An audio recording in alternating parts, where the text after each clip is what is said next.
Dans cette vidéo, je vais vous dévoiler mon setup parfait de lumière pour passer de ça à ça pour rendre vos objets 3D hyper réalistes. Dans la 3D, quand vos rendus ressemblent à des photos, c'est que vous avez réussi. Et vous retrouverez en description le projet déjà tout fait, ça c'est cadeau.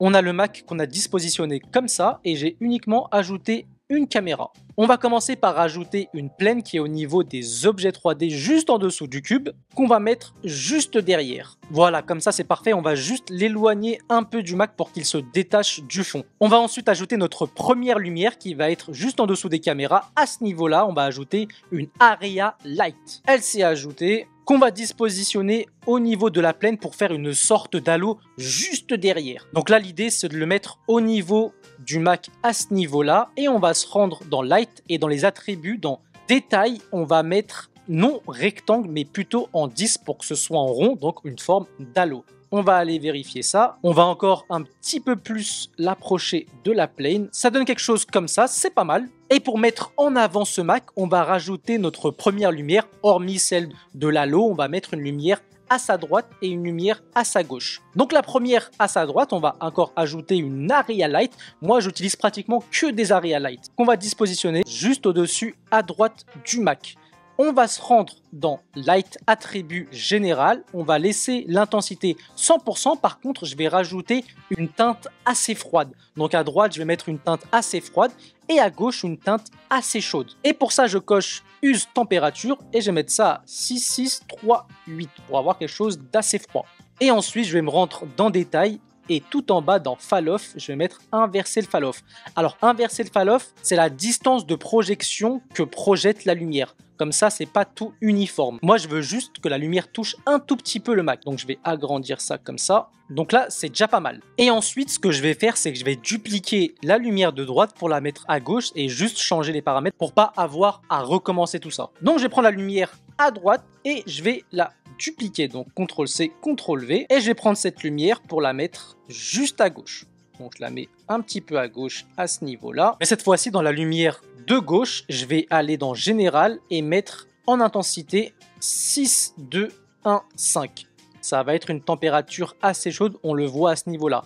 Je vais aller ensuite juste en dessous dans Intensité, je vais mettre ça à 40. Donc à droite, j'ai une lumière assez froide et forte et à gauche, j'ai une lumière assez chaude et douce. Et là, si on lance un rendu, on va vite s'apercevoir que la qualité est pas du tout au rendez-vous, que c'est archi dégueulasse, c'est pas du tout illuminé. Là, on a lancé le rendu et comme je vous ai dit, la lumière, elle est pas assez forte, c'est assez sombre et l'objet n'est pas mis en valeur. Pourquoi? Parce que tout simplement, il manque un seul élément. Un élément qui va faire toute la différence et c'est un ciel. On va ajouter un ciel à ce niveau-là et on va lui donner un matériel, donc Photo Studio, et on va l'ajouter au niveau du ciel. Là, on va lancer un rendu avec le ciel et vous allez vite voir la différence qu'il y a avec et sans le ciel.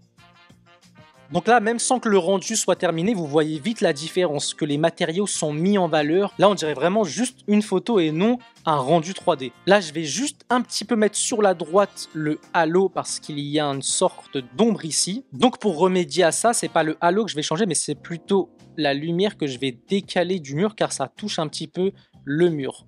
Je vais encore un petit peu l'éloigner. Et si on lance un rendu, ça devrait le faire.